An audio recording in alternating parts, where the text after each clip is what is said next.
I'm committed to working with Israel and the Palestinians to reach an agreement. But any agreement cannot be imposed by the United States or by any other nation. The Palestinians and Israelis must work together to reach an agreement that allows both peoples to live, worship, and thrive and prosper in peace. President Trump affirming his commitment to reaching a lasting peace agreement between Israelis and Palestinians, this during a joint statement with Palestinian President Abbas, while also pressing the Palestinian leader to combat and condemn terrorism in the Middle East. Joining me now is Ken Abramovich and Arash Aramesh. Arash, let me start with you. A lot of people, listen, presidents have sought to try to find a way to find a solution, or at least aid in a solution, for the last 40 years, maybe longer here in America. Do you feel it's even possible at this particular point, considering some of the starting points that we had coming into this meeting? This is an incredibly difficult task to undertake. The peace process has been pretty much moot since 2014. No real progress has been made. And since Jimmy Carter, every American president has tried to advance the cause of peace. We have tried very hard. The Israelis have tried very hard. And at times we've had partners on the Palestinian sides, and at times we haven't. Problem is this. Aside from what's going on regionally, I have very little faith in this president, President Trump, to actually deliver on his promises. At one point, he said he's going to move the capital, or U.S. embassy, to Jerusalem.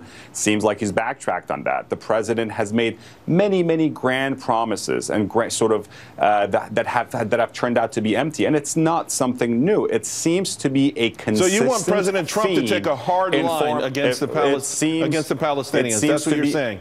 Charles, I'm asking you a question. Seems to be a consistent. I'm answering your question. If you don't cut me off and let me finish my answer. Listen. You're not going to come on the show and filibuster. There's another guest here. I'm simply saying, do you want President Trump don't invite to take me to your show if you're terrified of my answers. If you're terrified of getting an answer, I know you're not a foreign policy expert. Nothing. If you were driving a semiconductor truck at 1,000 miles an hour, you couldn't frighten me. I know you're not. Calm down. I know you're not a foreign policy expert, so at least hear it from someone who knows a thing or two.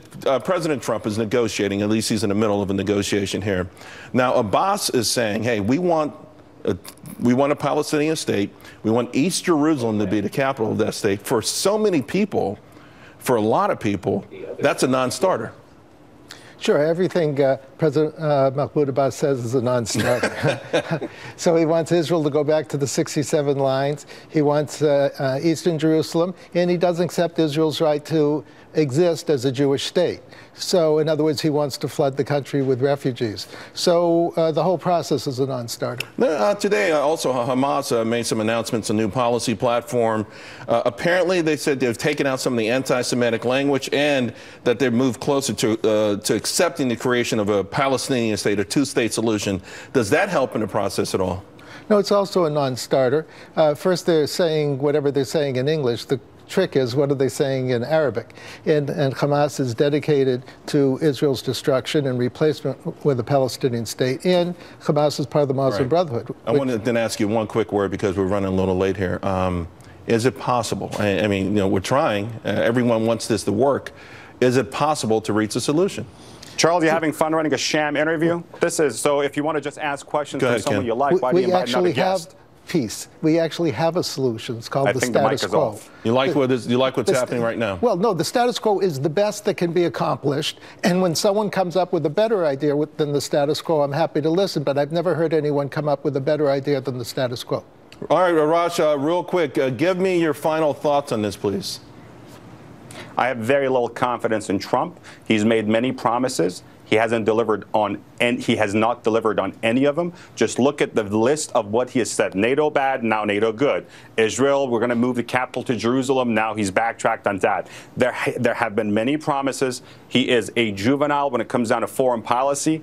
A lot of adults have now entered the room, like McMaster. I hope he listens to McMaster. I hope he listens to Mattis. I have very little faith in Trump. And guess what, Charles?